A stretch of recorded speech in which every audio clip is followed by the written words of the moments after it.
안녕하세요. 저는 3살 아들을 혼자 키우고 있는 싱글맘입니다. 30대 후반 나이에 싱글맘이 될 거라고 누가 상상이나 했겠어요? 여자 팔자, 뒤움박 팔자라고 하죠. 남편 잘못 만나 살다 보니까 어느새 3살 아들도 혼자 키우고 있네요. 결혼 전에 전 남편의 실체를 알았다면 결혼도 안 했을 겁니다. 그런데 사람은 본성을 숨기고 살다 큰 고비 앞에서 드러내는 것 같습니다. 원래 본성을 보고도 살 수 있었다면 이혼도 안 했을 거예요. 하지만 인성부터 글러먹은 남편과 더 살다가는 제가 미쳐버릴 것 같아서 이혼을 하게 됐습니다. 그 아버지의 그 아들이라고 저는 시댁복도 참 없었어요. 배우자감인지 제대로 알아보려면 집안의 어른을 봐야 된다는 말이 딱 맞는 말이었죠. 결혼은 집안끼리 엮이는 일이라더니 친정 식구들은 남편 이름만 나와도 치를 떨었어요. 제 인생에 결혼은 있어도 이혼은 없을 줄 알았던 제가 이렇게 이혼을 결심하게 만든 모자에 대해서 이야기해보려고 합니다. 저는 대기업 반도체 회사에서 생산직으로 근무를 하고 있었어요. 그때 친구의 소개로 남편을 만나게 되었죠. 그때는 남편도 대기업에 다니고 있었어요. 친구가 괜찮은 사람이라고 등을 떠밀어서 나가게 된 자리였는데 생각보다 남편의 첫인상은 제 마음에 쏙 들었습니다. 무엇보다 결혼할 나이쯤 되니까 큰 회사 잘 다니고 있는 사람 같아서 괜찮게 생각하기도 했죠. 결혼 정년기가 되니까 젊을 때처럼 마음에 든다고 아무나 만날 수 있는 나이가 아니기도 했고요. 이런 생각이 드니까 여러 조건이 딱 맞는 남편이 더 마음에 들었던 것 같아요. 게다가 남편은 매너도 있는 착한 사람이었습니다. 원래 결혼하기 전에는 눈앞에 있는 사람이 금가락진 줄 알고 골라 잡는다고 하잖아요. 처음 만나서 이야기를 할수록 사람이 흠잡을 곳이 없더라고요. 서로 처음 본 사이인데도 대화가 막힘없이 잘 통했어요. 그 후에도 서로 자주 만나서 밥을 먹으며 지냈습니다. 그런데 제가 생산직에서 근무하다 보니까 퇴근하고 사람을 바로 만나는 게 난감할 때가 있었어요. 방진복을 입고 하루 종일 일을 하다 보면 머리도 엉망이고 후줄근한 모습으로 퇴근을 했었거든요. 그런데도 남편은 괜찮다며 꼭 약속을 잡고는 데리러 왔어요. 사실 여자들은 꾸미고 나가고 싶잖아요. 사실 사귀기 전이라 더 꾸미고 싶기도 했는데 굳이 회사까지 찾아오는 남편 덕에 화장품도 챙겨 다녔습니다. 그런데 남편은 속도 모르고 뭐가 좋은지 웃으면서 말하더군요. 오늘도 참 예쁘세요. 아유, 급하게 나와서요. 퇴근하고 오면 안 피곤하세요? 괜찮아요. 데이트할 생각에 오히려 힘이 나던데요. 남편은 뭐가 그렇게 좋은지 웃으면서 말했습니다. 그런데 또 저를 꾸밈없이 봐주는 남편이 좋기도 하더라고요. 그렇게 편한 사이로 몇 달 만나다 보니까 자연스럽게 연인이 됐습니다. 원래도 편하고 잘 맞아서 그런지 연인이 된 후부터는 친구처럼 편했어요. 남편과는 취향이나 성격이 잘 맞아서 천생연분이라는 생각이 들 정도였습니다. 주변에서는 30 넘으면 눈만 높아진다고 하는데 이렇게 잘 맞는 사람을 만날 수 있어서 행운이라고 생각했어요. 그러던 어느 날 컨디션이 좋지 않아서 조퇴를 했던 날이었습니다. 혹시나 해서 병원 가기 전에 테스트기를 사용해봤는데 임신인 걸 알게 됐어요. 너무 놀라서 남편한테 바로 전화를 해서 소식을 알렸더니 너무 기뻐하는 겁니다. 원래도 결혼을 전제로 만나고 있었기 때문에 오히려 좋은 일이라며 즐거워했습니다. 생각보다 반겨주는 남편을 보자 더 결혼에 확신을 갖게 됐어요. 남편은 저에게 진지하게 말했습니다. 내가 꼭 우리 아이랑 넌 죽을 때까지 책임질 거야. 너만 편하게 지낼 수 있으면 나 막노동이라도 할 수 있어. 남편은 제게 꼭 행복하게 해주겠다며 다짐을 했고 저도 서로 믿으며 잘 살아보자고 말했죠. 그렇게 저희는 갑자기 찾아온 아이로 인해 서둘러 결혼을 준비하게 됐습니다. 서둘러 준비하다 보니까 모든 게 급했던 것 같아요. 식장을 예약하는 일부터 신혼집을 마련하기까지 준비할 게 산더미더군요. 둘 다 대기업을 다니고 있어서 모아둔 돈은 있었지만 신혼집을 마련하기엔 역부족이었어요. 그때 저희를 도와줬던 건 저희 아버지였습니다. 양가 인사를 드리고 결혼식 준비로 정신이 없었는데 아버지가 저희를 따로 부르셨어요. 아버지는 저희를 부르셔서 진지한 목소리로 말씀하셨습니다. 아무리 급하게 준비한다 해도 태어날 아이 생각해서라도 집은 좋은 곳으로 잘 구해. 내가 8천 해줄 테니까 넓은 집으로 알아봐. 장인어른, 제가 회사에 대출 알아보고 있어요. 저희끼리 잘 준비해 볼게요. 남편은 그렇게 아버지의 도움을 거절했지만 아이가 태어나면 돈 쓸 일 많다며 받으라고 하시더군요. 아버지의 완강한 태도에 저희는 아버지의 도움으로 아이를 키울 만한 넓은 집을 구할 수 있었어요. 그래서 저희는 급하게 식을 올리고 아버지 덕에 좋은 집에서 시작할 수 있었죠. 결혼 후에도 저희는 아무 문제 없이 잘 지냈어요. 남편은 점점 배가 불러오는 저를 위해서 집안일도 도맡아 하는 자상한 사람이었습니다. 임신 8개월까지도 전 출근을 했었어요. 남편은 그런 저를 생각해서 회식이나 다른 약속도 안 잡고 늘 저를 데리러 오거나 집안일을 할 정도로 챙겨줬습니다. 한 번은 퇴근하고 집에 왔는데 남편이 새로 산 인부복을 다 빨아서 널어둔 거예요. 그리고는 자랑스럽게 저를 보며 말했습니다. 당신이 어제 인부복 불편하다고 해서 내가 새로 사왔어. 뭘 이렇게 많이 사왔어. 곧 애기도 낳을 텐데. 이거 수유할 때도 입을 수 있는 거래. 남편은 제가 지나가는 말로 한 것도 기억하고 세심하게 챙겨줬어요. 그뿐만이 아니었습니다. 친정아버지가 고물상을 운영했었는데 주말에는 찾아가서 일을 돕기도 했습니다. 남편이 다녀간 날은 아버지가 신이 난 목소리로 말씀하셨어요. 사위가 컴퓨터를 잘해서 오늘은 장부 정리도 금방 끝났어. 든든하네 우리 사위. 그래도 피곤할 텐데 다음부터는 안 와도 된다고 해라. 내가 가지 말라고 해도 알아서 가는 걸 말릴 수가 있겠어? 둘이 점심이라도 맛있는 거 챙겨 먹어. 아버지는 주말에 쉬지도 않고 도우러 오는 남편을 말리라고 했지만 남편의 시간만 되면 찾아가서 일을 돕곤 했어요. 남편이 이렇게까지 친정일에 나서는데 제가 가만히 있을 수가 있었겠어요? 저도 시댁에 자주 찾아뵙고 인사도 드렸죠. 아버님께서는 정화조 청소업체에서 일하고 계셨는데 하는 일이 고된 일이라 몸에 좋은 약들도 많이 챙겨드렸습니다. 그리고 종종 외식도 시댁 어른들과 함께 나가곤 했어요. 그럴 때마다 저희 시어머님은 즐거운 목소리로 말씀하시더라고요. 다른 집은 며느리들이 시댁 무서워서 일부러 전화도 피한다던데 우리 며느리는 어쩜 이렇게 부침성이 좋은지 내 친구들이 다 부러워한다니까. 어머님이 좋게 봐주셔서 더 자주 오게 되나 봐요. 남들은 시댁 어렵다고들 하는데 전 처음부터 자주 다녀서 그런지 어렵거나 불편한 적이 없었습니다. 결혼 후에도 문제없이 지내면서 해교에 집중할 수 있었어요. 그러던 어느 날 남편은 친구와 동업을 하겠다며 저에게 사업 계획서를 보여주더군요.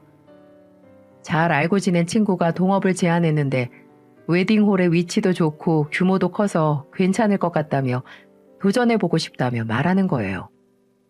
저는 기대감 가득한 목소리로 말하는 남편에게 걱정스러운 목소리로 말했습니다. 근데 우리 아이도 곧 태어날 텐데 애라도 좀 크면 하는 게 어때? 그때는 늦지. 어릴 때 사업 제대로 자리 잡아놔야 우리 애 더 잘 키우지. 남편은 웨딩홀은 실패할 수 없는 사업이라며 저를 설득했어요. 계속된 남편의 설득에 저는 결국 한번 해보자며 동의했습니다. 남편이 보여준 사업 계획서는 체계적이었고 무엇보다 책임감이 강한 사람이라 한번 믿어보기로 했어요. 출산을 한 달 정도 앞두고 남편은 회사를 그만두고 사업을 시작했습니다. 그 무렵이 명절이었는데 남편은 이제 막 시작한 웨딩홀 사업으로 바빠서 명절에도 저녁 늦게나 올 수 있다고 했어요. 남편이 늦으니 저라도 빨리 가야겠다 싶어서 시댁으로 먼저 출발했죠. 하지만 이날 저는 시댁에서 시아버님과 분란을 겪고 말았습니다. 평소 아버님이 약주를 좋아한다는 건 알고 있었지만 주사가 있을 줄은 몰랐거든요. 명절이라서 무거운 몸을 하고 어머님과 정신없이 음식 준비를 하고 있었어요. 어머님은 제가 힘이 들까봐 안 해도 된다고 했지만 그래도 첫 명절인데 가만히 있을 수가 없었습니다. 그래서 앉았다 일어나는 건 힘들어서 설거지를 하고 있었어요.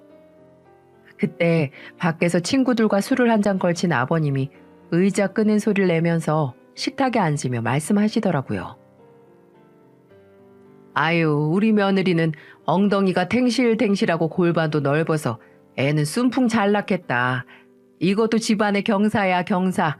요즘 여자애들 몸이 약해서 임신하면 금방 애 떨어진다는데 우리 며느리는 아주 쏨풍 잘 낳겠다. 아버님의 말을 듣고 저는 너무 놀라고 말았어요. 세상에 어떤 시아버지가 며느리한테 저런 소리를 할 수 있나 소름이 확 돋았습니다. 그런데 그 상황에 아무도 뭐라고 하는 사람이 없었고 아버님이 술에 취한 상태라 제대로 화를 낼 수도 없었어요. 그런데 어머님은 아버님이 술에 취해서 하는 말을 듣고 그냥 웃고 마는 거 있죠? 사실 저 상황에서 제가 대뜸 아버님께 뭐라고 할 수가 없었어요. 그래도 어머님이 한마디 해주실 줄 알았는데 어머님이 장난처럼 넘겨버리니 제가 대뜸 화를 내기가 애매하더라고요. 이렇게 한 번은 참고 넘어가려 했던 저는 그날 저녁에 결국 참지 못하고 터져버리고 말았어요. 처음이야 아버님이 술에 취해서 좋은 소리 해주려다가 실수하신 거라고 넘겨보려 노력할 수 있었지만 그 이후 상황은 제가 명백하게 기분 나쁠 만한 상황이었어요. 명절 준비로 정신없는데 아버님이 계속 옆에 오셔서 어깨를 주물러 주겠다며 제 어깨에 손을 대시는 겁니다. 그래서 식탁에 있던 전을 정리하고 있던 저는 갑자기 어깨를 주무르는 아버님의 손길에 깜짝 놀라서 들고 있던 전을 떨어뜨렸습니다. 접시가 깨지는 소리에 어머님은 놀라셨는지 놀란 목소리로 말하셨어요. 세아가, 너 괜찮니? 잘하다가 갑자기 왜 그래? 어디 몸 안 좋은 거 아니냐? 아버님이 갑자기 어깨를 주무르셔서 아버님 죄송한데요. 힘들면 제가 알아서 조절할 테니까 어깨에 손대지 말아주세요. 제 말에 어머님은 아버님을 보며 화를 내며 거실에 나가 있으라고 말씀하셨어요. 그러자 아버님은 우리 며느리 힘들까봐 그랬다며 궁시렁거리시더니 갑자기 제 볼을 꼬집으시는 겁니다. 그리고는 아버님은 장난처럼 말씀하셨어요. 아유, 우리 며느리는 놀라는 모습도 귀엽네. 어깨 만지면 간지럼 타는구나.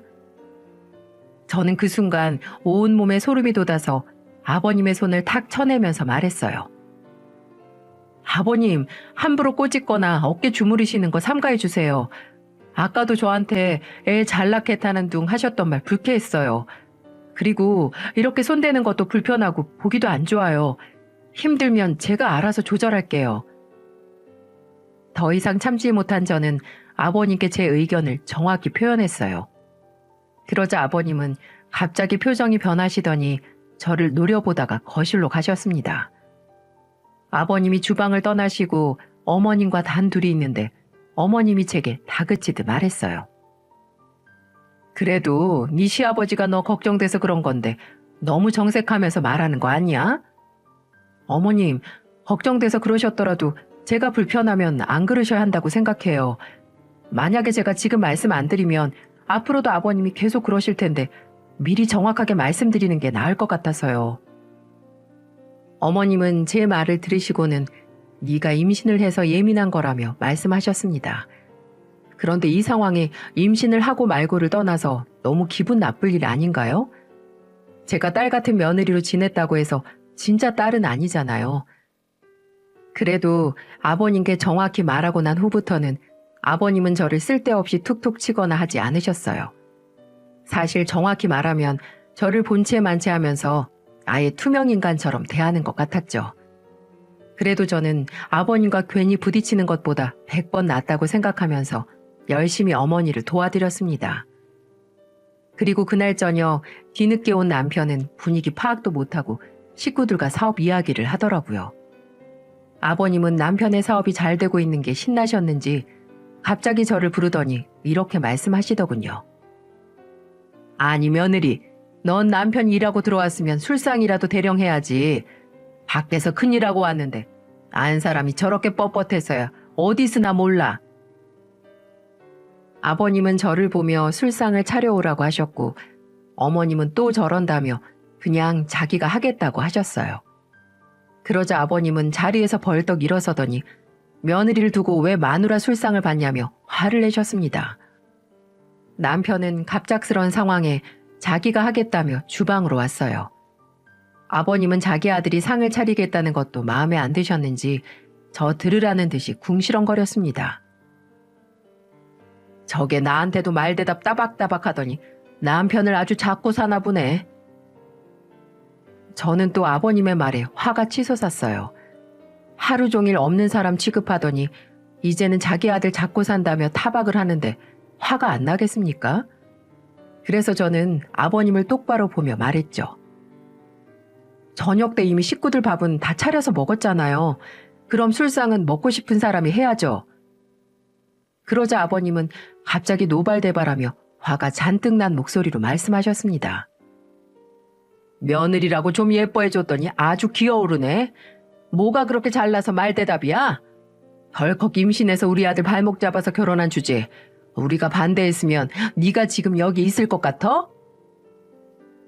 아버님의 말을 듣고 저는 큰 충격을 받았어요. 남편은 아버님을 말리며 방으로 모시고 들어갔습니다.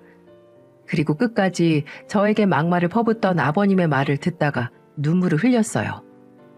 더 기가 막혔던 건 어머님은 저를 달래며 참지 그랬냐며 말하시는 겁니다. 그 말을 듣자 더 이상 시댁에 있고 싶지 않았고 남편만 남겨두고 시댁에서 나와버렸어요. 처음 보는 아버님의 모습과 막말에 당황스럽고 화가 나서 분하기까지 하더라고요.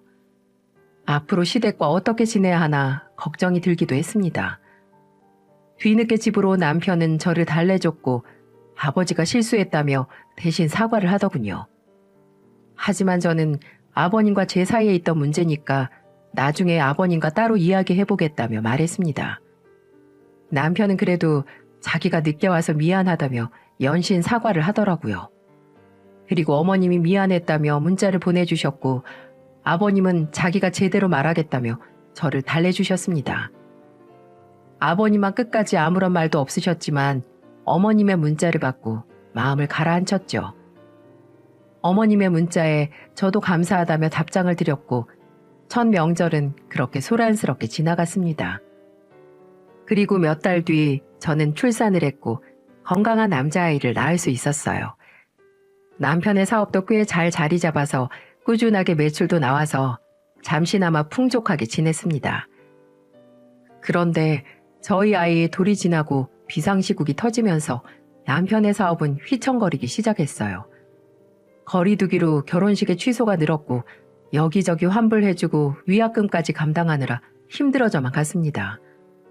처음에는 남편도 밤에는 대리운전을 하면서 생활비를 주려고 노력했죠. 하지만 꽤나 길어지는 거리두기는 남편의 사업에 큰 타격을 주고 말았습니다. 점점 사업을 다시 살릴 방법이 안 보이자 남편은 술에 의지하기 시작했어요. 저는 집에서 술만 마시는 남편을 보며 말했습니다. 요즘 사업 다 어렵다는데 당신도 다시 회사 알아보는 건 어때? 이게 언제까지 이어질 줄 알고 무작정 상황이 좋아지길 기다릴 순 없잖아. 당신이 사업 해봤어? 내가 다 알아서 할 테니까 잔소리 말고 애나 보고 있어. 남편은 제 말에도 알아서 하겠다며 답답한 소리만 하더라고요. 온 나라가 다 어려운데 남편이 머리를 굴린다고 방법이 있겠습니까? 결국 남편은 집을 담보로 대출까지 받아서 웨딩홀을 힘겹게 유지하고 있었습니다. 하지만 웨딩홀 사업이 한 달만 잘 넘긴다고 굴러가면 그게 구멍가게지 사업이겠습니까? 남편은 겨우겨우 급한 불만 끄며 버티다가 빚만 더 늘어가고 있었어요. 그러다 결국 남편은 장인어른에게 부탁해보자며 매달렸습니다. 저는 이미 결혼할 때도 아버지의 도움을 받아서 난감했습니다. 그래도 지금 아버지 도움을 못 받으면 남편은 정말 망하기 직전이었어요. 남편한테 그냥 일자리를 알아보라며 설득도 해봤지만 남편은 지금 고비만 넘기면 된다며 끝까지 웨딩홀을 지키겠다고 고집을 부리더군요. 처음에 사업이 너무 잘 돼서 그랬는지 남편은 웨딩홀이 다시 잘 될 거라고 기대가 컸던 것 같습니다. 저는 결국 남편과 친정에 가서 돈을 부탁해야만 했죠. 친정에 아들까지 데리고 남편과 셋이 갔어요. 밥을 다 먹고 거실에서 아이를 보던 아버지께 남편은 무릎을 꿇고 한 번만 도와달라며 말하더군요. 아버지는 남편의 말에 긴 한숨을 쉬며 말했습니다. 이번 고비만 넘기면 정말 다시 잘해볼 수 있는 거야? 네, 장인어른 이번만 도와주시면 제가 꼭 자리 잡겠습니다. 그리고 6개월 뒤에 바로 갚을 수 있어요. 6개월 뒤에 꼭 갚아. 그리고 안 되겠다 싶으면 얼른 다시 취업하고. 감사합니다, 장인어른. 제가 얼른 자리 잡아서 가장 노릇 제대로 하겠습니다. 남편은 저희 아버지한테 6개월 뒤에 꼭 갚겠다는 조건으로 5천만 원을 빌렸습니다. 전 아버지께 너무 면목이 없었어요. 그런 저를 보며 아버지는 다른 생각 말고 아들이나 잘 키우라며 저를 다독이셨습니다. 무거운 마음으로 집으로 돌아가는데 남편은 드디어 해결됐다며 신이 난 것 같았어요. 지금 생각해보면 아니다 싶을 때 때려서라도 정신을 차리게 했어야 했나 싶습니다. 왜냐하면 남편은 아버지께 호언장담하고 빌려간 돈을 한 푼도 못 남기고 다 털어먹었거든요. 이 시국에 결혼하는 사람이 어디 있다고 웨딩홀에 매달리는지 이해를 할 수 없었습니다. 비상시국으로 점점 더 강화되는 거리두기로 인해 남편의 사업은 갈 길을 잃었고 더 이상 방법을 찾을 수도 없이 망해가고 있었어요. 그런데 제가 가장 괘씸했던 건 아버지한테 빌려간 돈마저 전부 잃었으면 다른 일을 찾아야 하잖아요. 남편은 그나마 있는 돈마저 주식에 투자하기 시작했습니다. 너무 기가 막혀서 남편에게 소리를 질렀어요. 당신 우리 아빠 돈으로도 사업 못 살리면 다시 회사 가기로 했잖아. 왜 집구석에서 주식을 하는 건데? 아, 시끄러. 그럼 그 돈 지금 당장 회사 가서 개같이 일해도 다 못 갚아. 이 집도 넘어가게 생겼는데 주식을 해야 큰 돈을 벌지. 저는 남편의 기가 막힌 소리에 헛웃음이 나오더라고요. 처음에 결혼할 때는 막노동이라도 해서 잘 살 수 있게 해준다던 남편은 점점 돈이 되는 일만 찾아다니기 시작했거든요. 점점 생활은 빠듯해져만 가고 육아휴직으로 받고 있던 수당으로 생활해야만 하는 상황까지 돼버렸어요. 그런데 남편은 한 푼이라도 아껴보겠다는 제 심정도 모른 채 그놈의 술만 입에 달고 살고 있었습니다. 그 모습이 너무 꼴보기 싫어서 남편을 때리며 말했죠. 나가! 술만 그렇게 퍼마실 거면 나가서 마셔! 당신은 네 아들 보기도 부끄럽지도 않니? 언제까지 이럴 건데? 더러운 집구석. 그래, 돈 벌어올 때만 서방이지? 나도 더럽고 치사해서 나간다, 나가! 남편은 끝까지 술을 포기하지 않고 집을 나가버렸습니다. 그리고 잠시 뒤 큰오빠한테 전화가 와서 받아봤는데 화가 잔뜩 난 목소리로 말하더군요. 너 당장 여기 와서 네 남편 데려가. 여기가 은행이야? 왜 괜히 아버지 찾아와서 술주정이야? 영문도 모르고 전화를 받았다가 화난 오빠의 목소리를 듣고는 집을 나간 남편이 떠올랐습니다. 저는 거기 꼭 붙들어 놓으라고 말했고 어린 아들을 혼자 둘 수 없어서 등에 업었죠. 그리고 아버지가 있는 고물상으로 출발했습니다. 가보니까 누가 쓰레기인지 알 수도 없게 널브러져 있는 남편이 보이더라고요. 오빠는 바닥에 술병이랑 누워있는 남편을 일으키면서 말했어요. 우리 집을 어떻게 생각하길래 술에 잔뜩 취해서 아버지를 찾아와?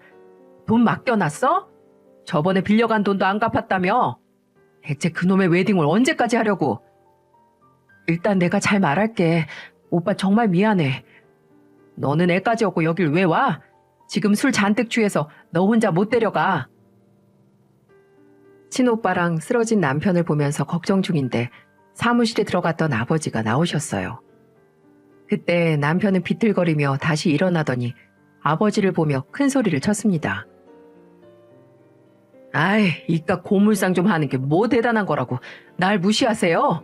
내가 웨딩홀만 다시 이렇게 세우면 이깟 고물상은 비교도 못하게 벌 수 있다니까요. 그깟 돈 몇 푼 빌려주고 유세는? 남편의 말에 너무 놀란 저는 그만하라며 말렸고 아버지는 격앙된 목소리로 남편에게 화를 내며 말하셨어요. 그깟 돈? 너 지금 그 돈 없어서 여기 와서 행패 부리는 거잖아. 벌어오고나 말해. 그리고 저번에 빌려간 그깟 돈 내가 반드시 받아낼 거야. 줄게요. 준다고요. 내가 그 돈 이자까지 쳐서 주면 나한테 무릎 꿇고 사과해요. 저는 듣다 못해 술에 취한 남편의 등을 때렸어요. 그리고는 아버지께 죄송하다고 사과하라고 말했고 아버지는 됐다며 돈이나 갚으라고 말하면서 가버리셨습니다. 남편은 끝까지 아버지께 사과 한마디 안 하면서 고물상 창피하지도 않냐며 막말을 쏟아붓더군요. 결국 눈물이 터져버린 저를 보며 오빠는 제가 얻고 있던 아들을 보고는 저를 달래줬습니다. 그날 오빠가 없었다면 집에 못 갔을지도 몰라요. 대체 어디부터 잘못된 건지 모르겠는 생활에 지쳐만 갔습니다. 아직 아들이 너무 어려서 알바를 할 수도 없었고 육아휴직 기간에 나오는 수당으로 세 식구가 생활하기에는 역부족이었어요. 그런데도 남편은 주식을 하면서 그나마 남은 돈까지 다 날려버리고 있었습니다. 그렇게 아버지의 돈을 갚기로 했던 6개월이 됐어요. 그런데 남편의 돈이 있었겠어요? 집에서 숨만 쉬어도 돈이 나가는데 남편은 엎친 데 덮친 격으로 또 사고를 친 거예요. 정말 확실한 투자처라며 시댁 돈까지 끌어다가 투자했는데 주식이 떨어지기 시작하더니 결국 상장 폐지를 하고 만 겁니다. 맞아요. 그야말로 빈털터리가 돼버린 거죠.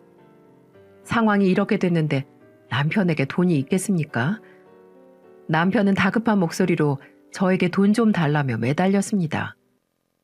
너무 어이가 없어서 남편을 보고 한심하다는 듯한 목소리로 말했어요. 내가 당신 줄 돈이 어딨어?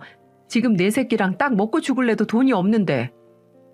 당신 수당 나오잖아. 그거 내가 5배로 만들어서 줄게. 제발 그만 좀 해.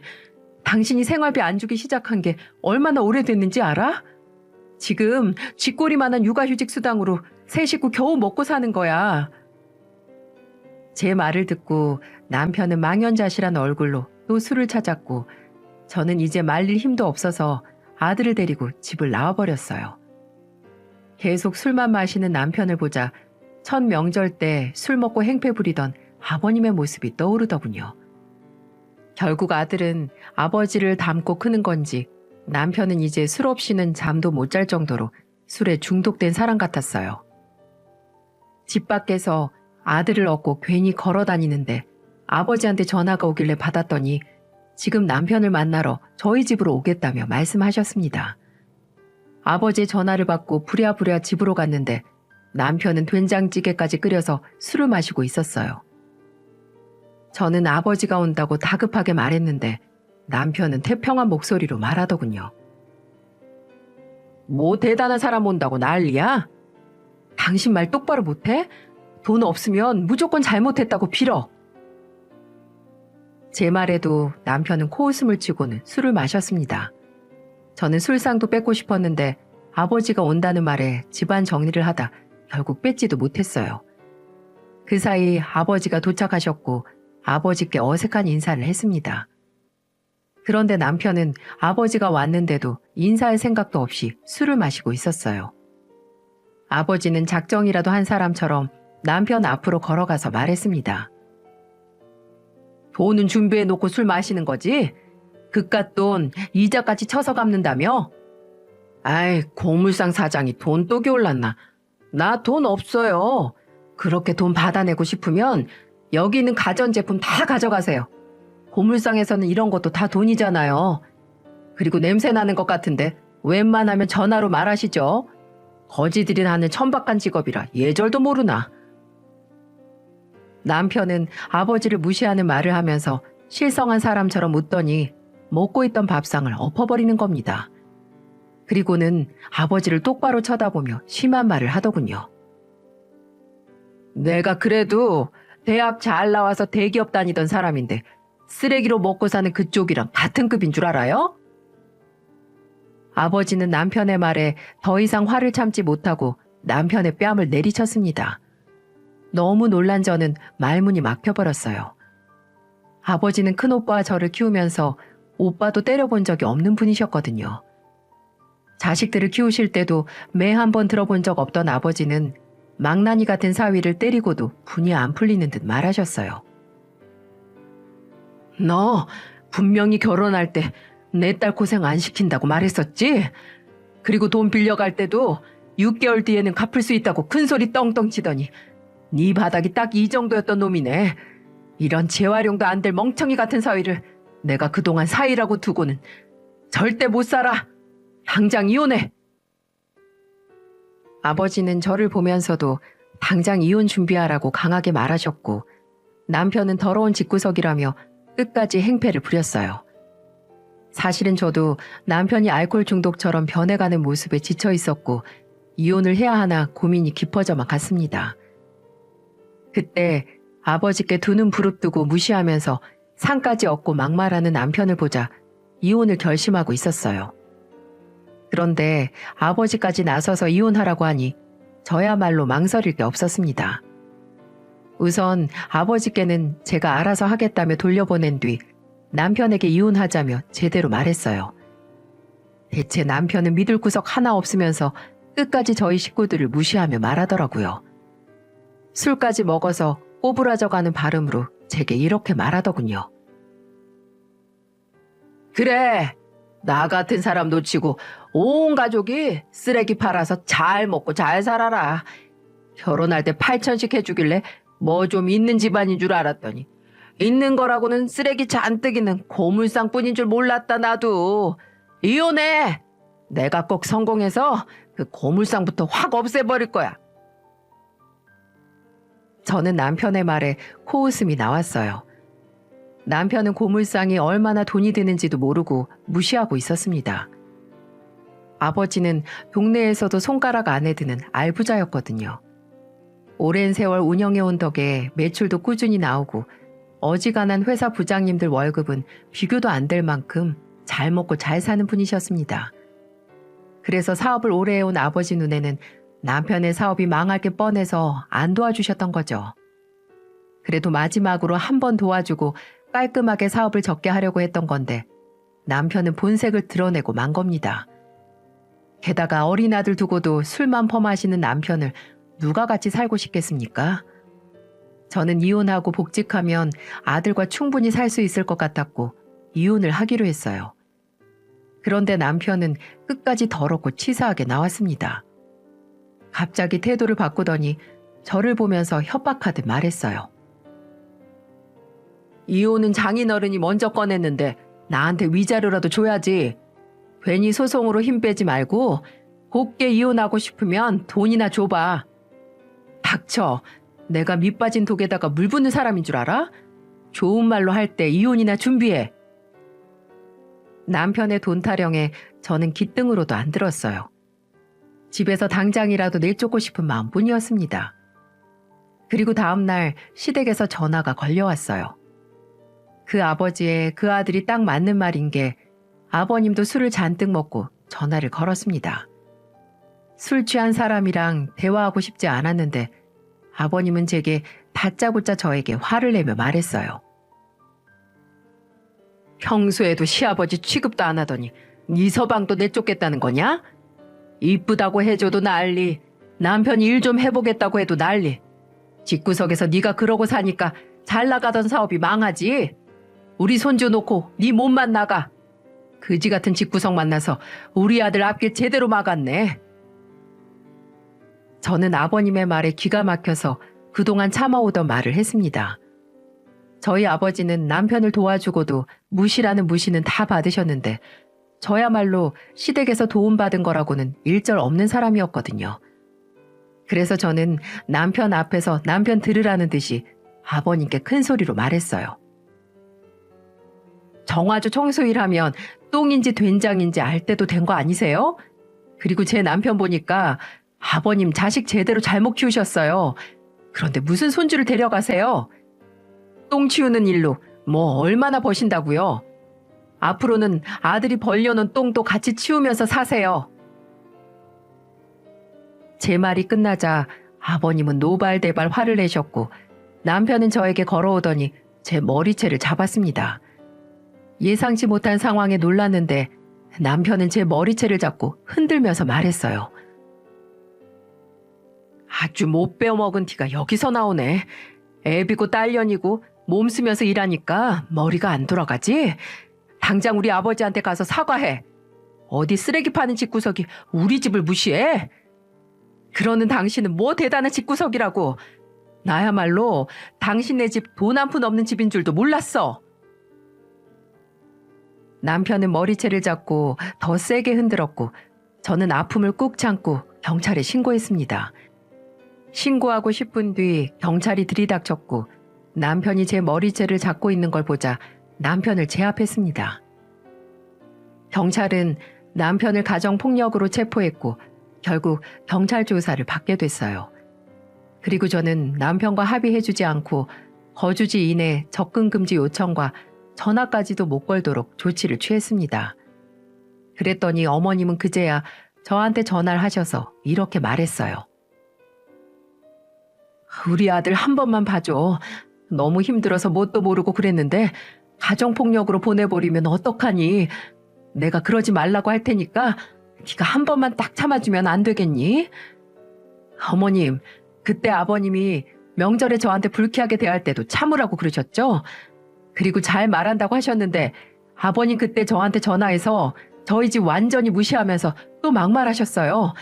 그래서 저는 이제 안 참기로 했어요. 저도 너무 힘들어서 이렇게까지 하는 거예요. 어머님은 제 말이 끝나자 꼬리가 9개 달린 년이라며 욕을 하셨고 저는 이것도 다 녹음해서 이혼소송에 쓰겠다며 말씀드렸습니다.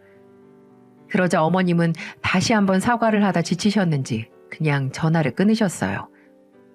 저는 이제 시댁과 술이라면 지긋지긋하다 싶을 만큼 질려버렸고 시댁이랑 연을 끊어야 새 출발을 할 수 있다고 생각했어요.